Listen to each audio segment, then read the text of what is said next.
I will start with some seeds, because life is about growth. Every summer, I grow a garden on my porch. I first began with flowers, all of which I've grown from the seed. I prefer to add the seeds and see what comes up. In some ways, my own growth has been on a similar whim. Earlier in my adulthood, music was a major part of my life. I took a particular interest to Japanese visual rock. There was just something about it that I found more appealing. There was more of a focus on the music than on the tabloid gossip we hear about American rock stars. I even went as far as attending a few concerts when the opportunity arose. My first ever big concert was Family Values 2006. Living hours away from any major city means having to plan out trips in advance in order to find transportation and an affordable place to stay. It's well worth the experience, though. My life transitioned from music to a related art form, poetry. A few years back I attended a poetry show on a whim.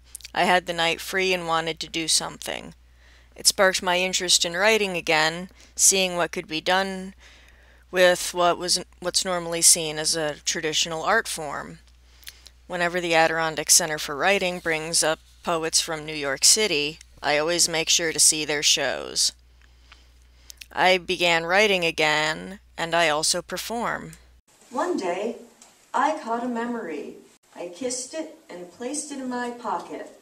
It was a warm June night 2 years ago, far from home, and had the glowing luster of a moonlit pearl.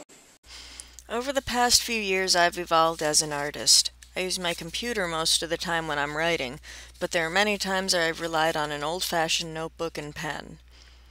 While there are very few in my area who write and perform like I do, I have become a part of the local art community.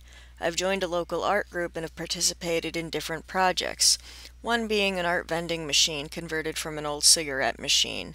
Different artists from around the area contribute small pieces which are dispensed at random, making it a surprise for whoever uses it. Many of the artists are also clients. Another aspect of my personal growth was my decision to become a Unitarian Universalist as well. Over time I realized that some things I rely on in life are things I grow out of, like my CDs. Exploring my spirituality and putting myself into something that has a sense of community has filled in that gap for me.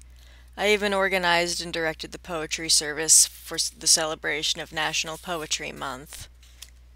I grew from seeds of inspiration.